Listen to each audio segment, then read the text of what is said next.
Assalamualaikum warahmatullahi wabarakatuh. Eh, Salam sejahtera bagi kita semua. Semoga kita selalu diberi kesehatan. Video ini menjelaskan tentang terapi Gestalt. Sebelumnya kami dari kelompok 6 beranggotakan 3 orang. Yang pertama adalah saya, Diki Bagus Saputro. Yang kedua adalah Mbak Kudratul ini. Yang ketiga adalah Mbak Titin. Untuk selanjutnya penjelasan, mari kita simak video berikut ini. Di slide kedua ada asumsi dasar. Istilah Gestalt mengacu pada organisasi dinamis dari keseluruhan yang terdiri dari 2 atau lebih bagian terkait. Sebuah metode fenomenologis yang menghargai pengalaman manusia sebagai sumber data, tetapi Gestalt menekankan bahwa pengalaman realita pasien dan terapis ini adalah pendekatan eksistensial yang menekankan tanggung jawab individu dari diri mereka sendiri dan kemampuan mereka untuk menentukan pengalaman mereka sendiri. Dalam terapi Gestalt sama halnya dengan terapi pengalaman lainnya. Masalah yang berhubungan dengan masa lalu atau masa depan dibawa ke masa kini. Tujuan umum dari terapi Gestalt ini adalah kesadaran diri orang lain dan lingkungan yang membawa pertumbuhan dan integrasi individu. Selanjutnya, penemu psikoterapi Gestalt, Friedrich Perls, pada tahun 1893 sampai pada tahun 1970.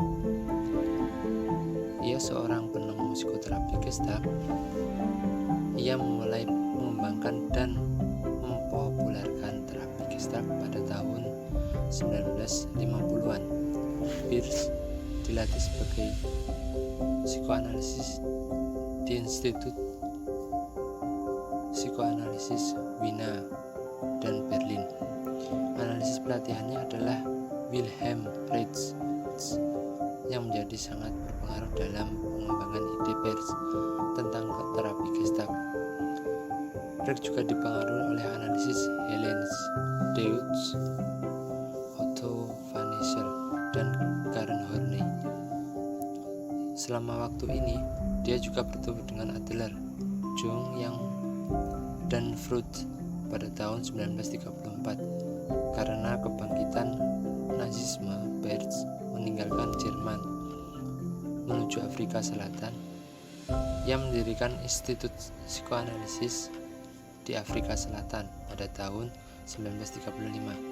Saat di Afrika Selatan, ia bertemu dengan Smuts, penulis Holism dan Evolution 1926 yang memiliki pengaruh pada perkembangan psikoterapi Gestalt oleh Perls.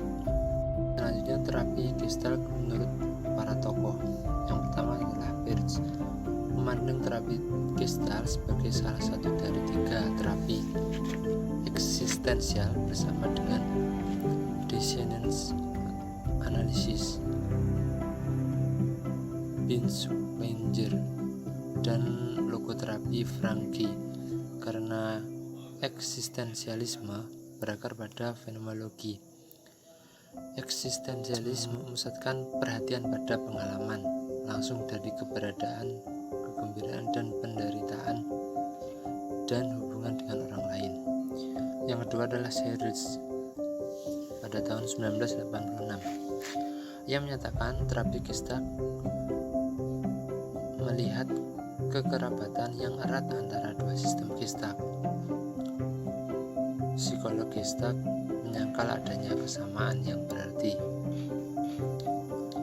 Terlepas dari kritik dari psikolog Gestalt tentang penerapan konsep psikologis Gestalt untuk terapi Gestalt, konsep gambar dan dasar penting dalam memahami alasan teoritis terapi Gestalt.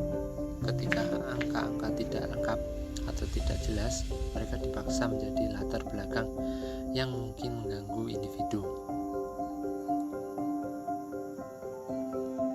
Selanjutnya, menurut Wellens pada tahun 1970, mengutip 3 jenis gangguan.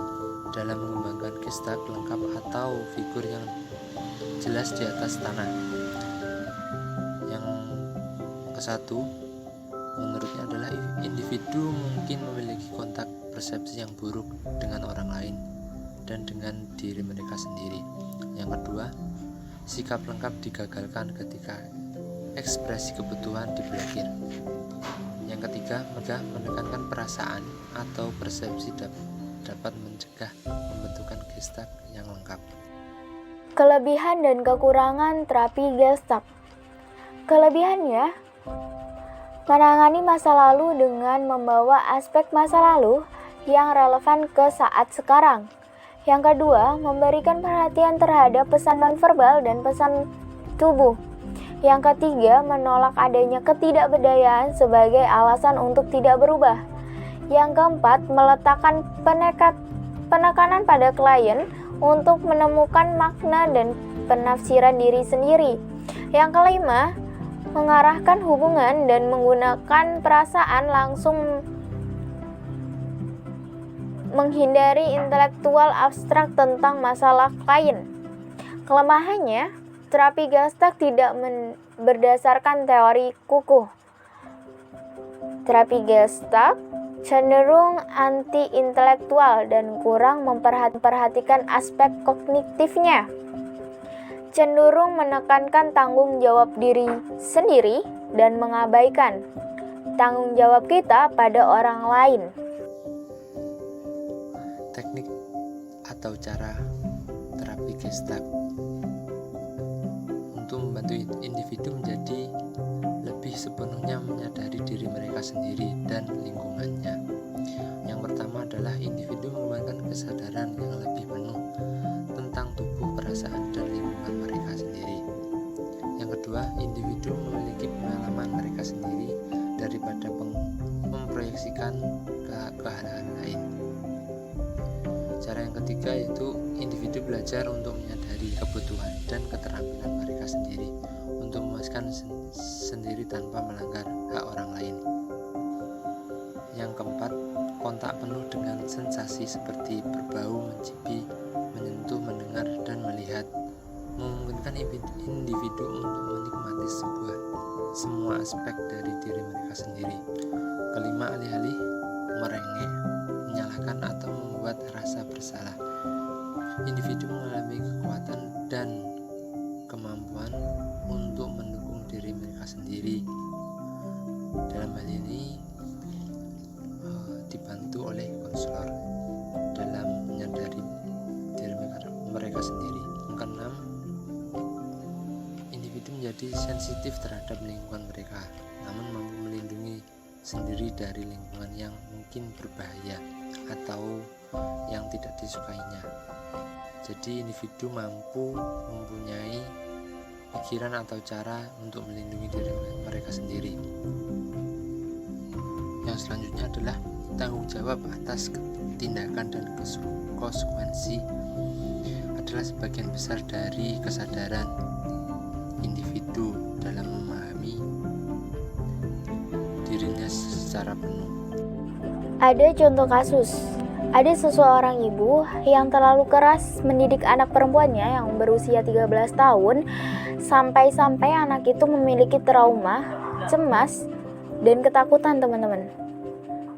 Bahkan dia pernah tidak pulang ke rumah dan tidak pamit, tapi ternyata dia pulang ke neneknya.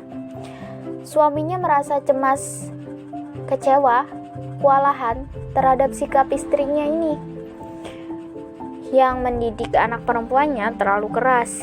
Bahkan sampai-sampai si ayah ini minta cerai pada istrinya.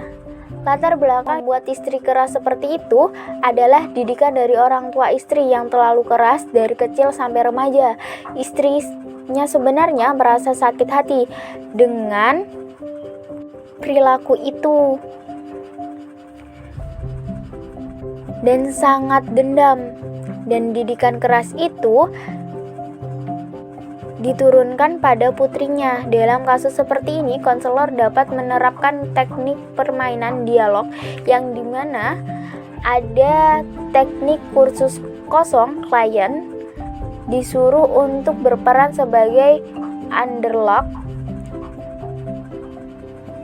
Sebagai korban, klien diarahkan untuk menjadi sadar akan perbuatan saat ini kepada putrinya. Selain itu, klien bisa disuruh untuk melakukan peran atau adegan mengulang kembali apa yang dimainkan atau sikap kasar orang tuanya dengan upaya mengingat kesadaran atau mengulang terhadap terapi ini, termasuk terapi PIP pengalaman, teman-teman. Mungkin saya menjelaskan atau VN-nya kurang jelas, jadi bisa dibaca dengan jelas di slide nomor 10 ya teman-teman. Baik teman-teman, karena ini sudah slide terakhir, kami ucapkan terima kasih atas waktu yang telah diberikan teman-teman untuk menjelaskan tentang pendekatan Gestalt pada kami. Mungkin ada beberapa teman-teman yang kurang paham atau kurang jelas tentang pendekatan Gestalt, boleh kita diskusikan hari ini. Terima kasih. Wassalamualaikum warahmatullahi wabarakatuh.